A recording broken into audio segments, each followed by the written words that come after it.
Imagine being in a room where no one notices you, neither repulsion nor attraction, just absence. You're there, but it's as if you don't exist.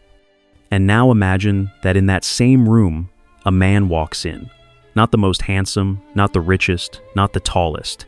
And in less than 5 minutes, he becomes the center of gravity of the place. Everyone notices his presence. Women notice him before they even understand why. And men, even if silently, recognize his invisible authority. What does he have that you don't? What is vibrating around him that you lack? The answer lies in a territory rarely explored seriously. The invisible archetype, the energy you emanate before you open your mouth. The psychological signature your presence imprints on those around you, and which most of the time, you're not even aware you're transmitting. This is what we call silent sex appeal. The seduction that precedes language, the biology that precedes aesthetics, identity before performance.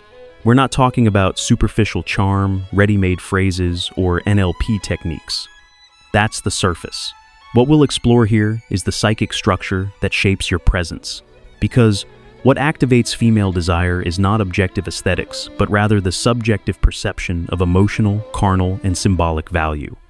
And this perception is constructed by codes that operate at an unconscious level. A woman doesn't rationally decide whether you're desirable, she feels. And she feels because her body communicates truths that her mouth hasn't even articulated yet. Therefore, to understand what truly enhances your sex appeal, we need to move beyond the aesthetic realm and delve into the realm of archetypal psychodynamics. And herein lies the first contradiction. Many men who try to be more attractive assume they need to feign confidence, feign security, feign desire. But anything feigned communicates tension, and tension communicates threat. The female instinct shaped for millennia to identify danger and micro-expressions detects this instantly, even if she can't explain why. Robert Greene in The Art of Seduction unravels this phenomenon with surgical precision. He not only maps the behaviors that generate attraction, but also identifies the psychic energies that sustain these behaviors, the seductive archetypes. Greene presents 9 primary archetypes, which are not roles to be imitated, but essences to be discovered and amplified. They are symbolic codes that exist within every man, but in some, they remain dormant. Others access them masterfully, and these are the ones who dominate the game without playing. Among these archetypes are figures such as the charismatic, the rake, the natural, the dandy, the idealist, and the enchanter. Each of them represents a distinct way of activating female desire. The rake, for example, is the passionate seducer who overflows with desire for each woman, as if she were unique. And this, for the female ego, is an aphrodisiac. The natural seduces with its childlike lightness and genuine spontaneity, evoking in the feminine unconscious the pleasure of secure vulnerability. The dandy, on the other hand, breaks the conventions of rigid masculinity and creates an aesthetic ambiguity that magnetizes the eye. The idealist, the Casanova archetype, seduces through the creation of fantasies, through the ability to project the woman in her greatest brilliance, making her feel rare, unique, divine. But the key isn't choosing an archetype, like one would a carnival costume. The fatal mistake beginners make is trying to perform an archetype that isn't compatible with their nature. The result is discomfort, rigidity, and a forced presence that repels rather than attracts. The secret lies in identifying which archetype already vibrates within you, even if timidly, and amplifying it authentically. When there is coherence between your body, your language, your tone of voice, and your dominant archetype, the effect is magnetic. Hugh Hefner is an emblematic example of this truth. Before becoming a sex symbol, he was a shy, introspective young man with an asymmetrical face and no obvious heartthrob traits. But Hefner discovered intuitively that his power lay in something others overlooked, the way he made women feel. He adopted an inclusive, almost dreamlike language that placed the woman within a shared fantasy. Instead of saying, "You're beautiful," he would say, "We'd be amazing together, don't you think?" This phrase changes the game. It doesn't assert, it invites. It activates the imagination, and imagination, when stimulated, creates emotional connection and sexual tension. This type of language is typical of the enchanter archetype, one who dominates the space with words that lull, welcome, and seduce without pressure. And that's exactly what makes a man dangerous in the best sense. He doesn't force anything. He simply plants mental seeds that blossom in a woman's mind as spontaneous desire. Hefner transformed this code into an empire. The first issue of Playboy, with Marilyn Monroe on the cover, wasn't just a magazine. It was a symbolic proposition to live in a world where pleasure was refined, aesthetic, and transgressive at the same time. Now, think of Casanova. He wasn't the most handsome nor the richest, but he was considered one of the greatest seducers in history. Why? Because he understood what no man of his time understood.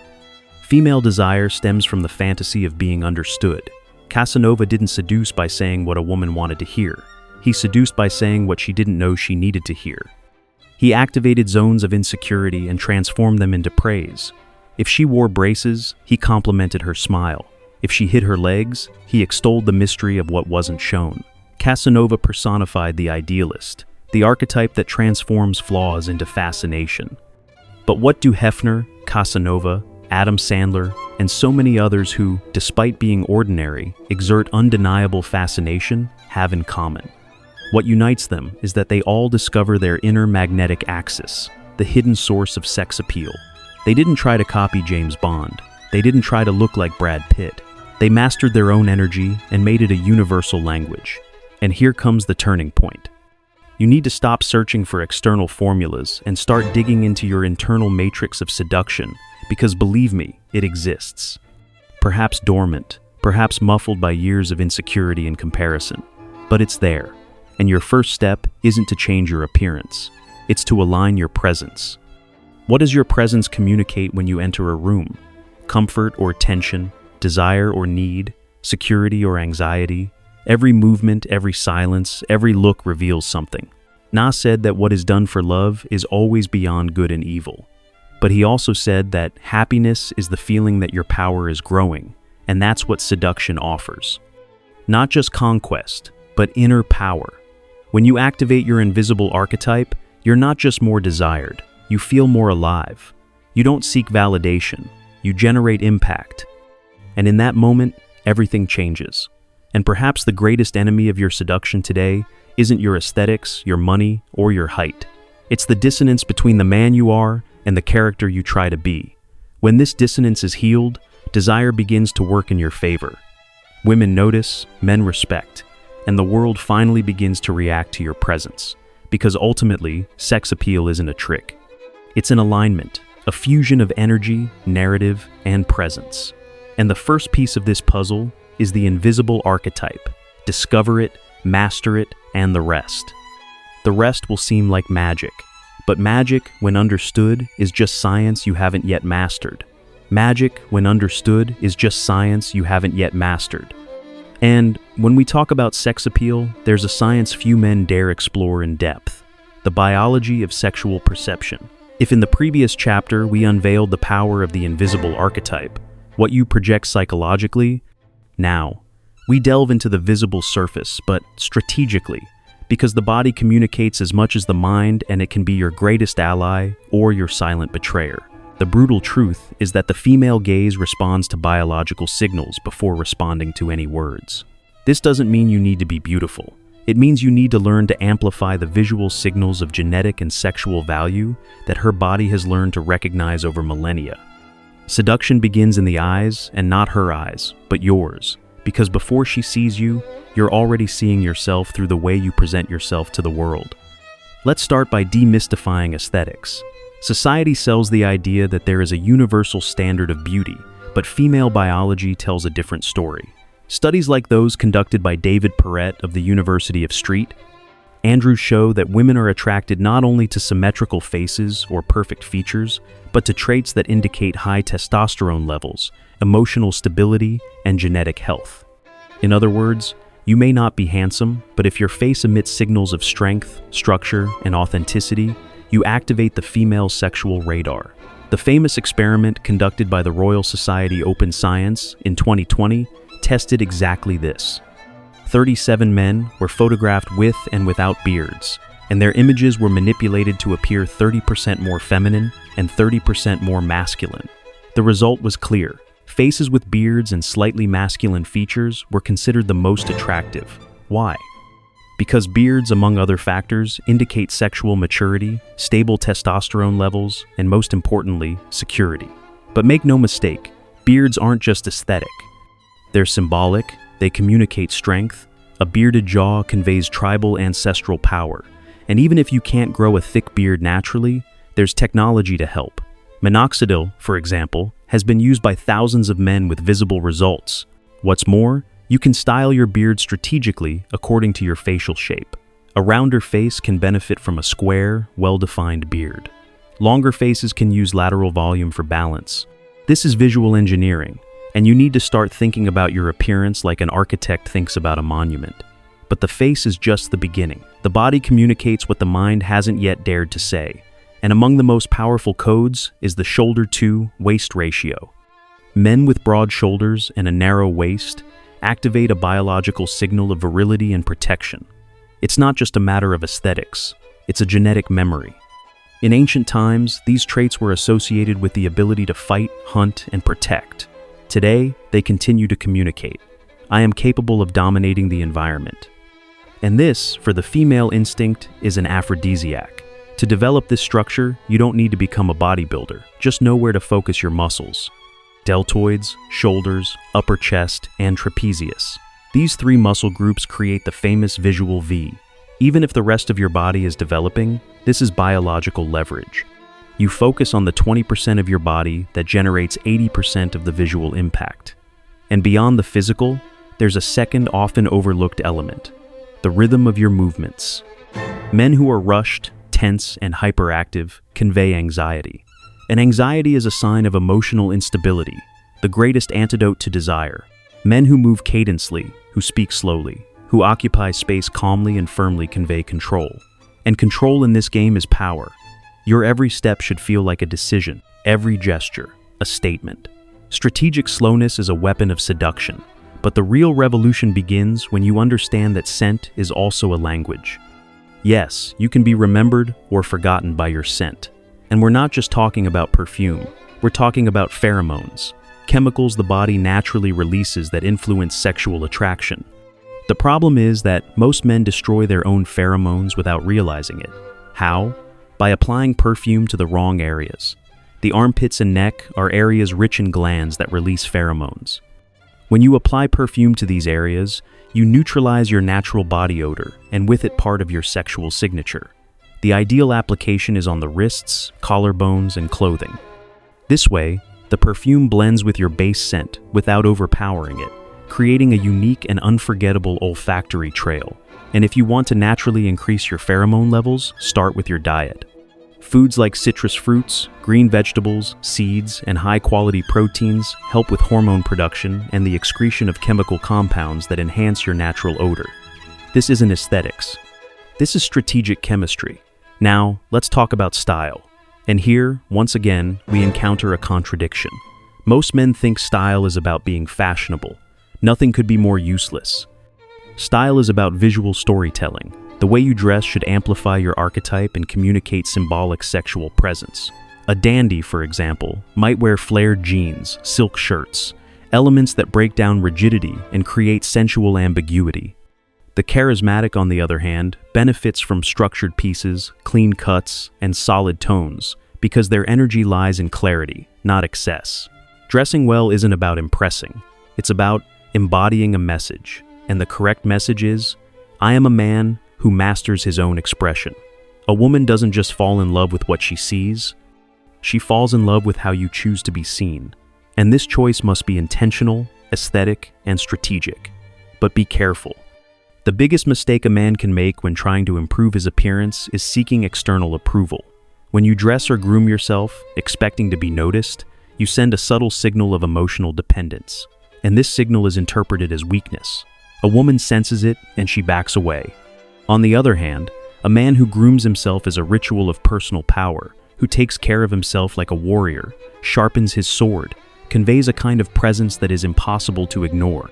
This is the essence of the visual formula, communicating sexual value before speaking. It's not about aesthetics alone, it's about symbolic construction.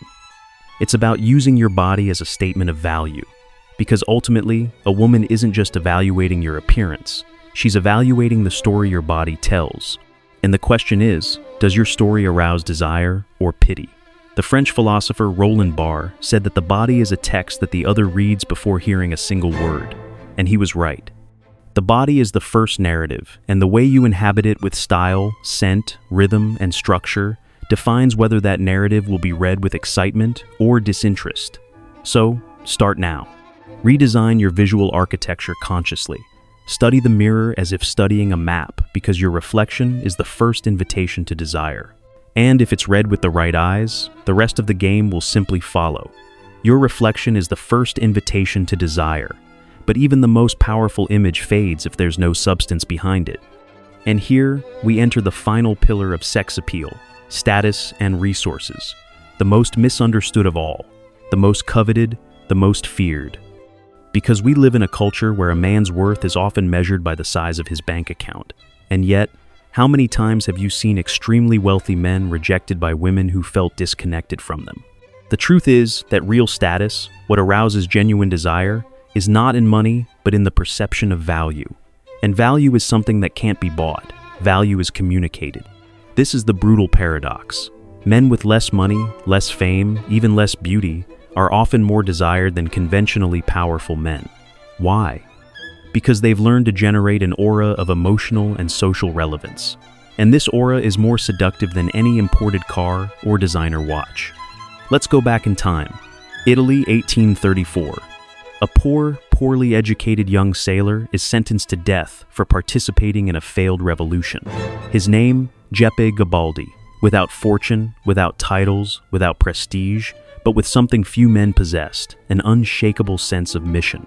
Fleeing to South America, he joined civil wars in Uruguay and Brazil, fighting against empires, challenging structures, and leaving a trail of respect wherever he goes.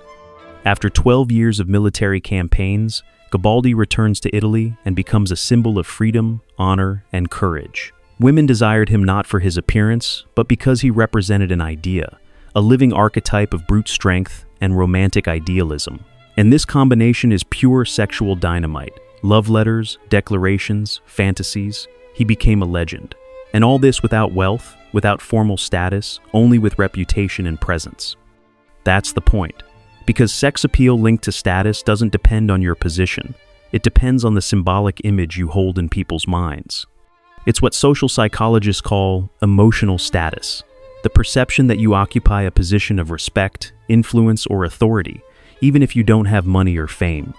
What matters isn't what you possess, but how you're perceived in relation to the environment you're in. And this perception can be constructed strategically. The first key is narrative positioning. Every man tells a story without realizing it, but seductive men tell the right story. They present themselves to the world as someone with a mission, a domain, a cause. They're not adrift, they're in motion, and motion attracts. When a woman senses that you're on a journey, that you're building something, that you live intensely, she associates this with value, and value generates excitement. The second key is cross-validation. People who are admired by others automatically spark interest. This is the halo effect. It works like this. If you enter a room and are greeted with respect by influential figures, your presence immediately shines. If others listen to you attentively, call you by name, acknowledge you publicly, even informally, this activates a silent trigger of desire. That's why building your social circle matters. You don't need rich friends. You need loyal friends, environments that value you, contexts where you not only exist but are needed. Because being needed is sexier than being popular. The third key is strategic verbal scarcity. Men who talk too much about themselves convey insecurity. Those who speak little but precisely create an air of mystery and command. Women instinctively want to understand more. Well-placed silence is an absence. It's an invitation. It suggests depth. It says there's more here than you can see. But be careful. This isn't arrogance. It's inner mastery. It's the kind of posture that says, I'm not here to prove anything. I'm here because I chose to be. And that kind of energy is unbeatable. Many try to buy this effect with cars, parties, and digital status, but these are easily erased glimmers. Respect, on the other hand, respect can't be bought. It needs to be cultivated. And respect for sex appeal is like fuel for the fire. A respected man is consequently more desired because respect breeds security, and security creates space for desire to flourish. Do you want to be the guy who impresses with ostentation or the one who seduces with presence? There's a stark difference between attracting attention and arousing desire. Attention is noisy, superficial, and requires constant effort. Desire is silent, deep, and feeds on your emotional consistency. Therefore, working on your emotional status means building an image that doesn't need to be defended. It stands on its own. Start with your posture. A man who walks firmly, who listens more than he speaks, who avoids unnecessary excuses, and who knows how to bow out gracefully, communicates social strength. Then move on to your projects. Women are attracted to busy men, not because they're unavailable, but because they're on a mission. When you have something greater than yourself, your value transcends the ego, and this generates respect, and respect becomes lust. The philosopher Ortega Gasset said that man is himself and his circumstances. But men who become desirable go beyond that. They shape their circumstances. They leave their mark wherever they go. They are remembered even when they're not present because their names carry history.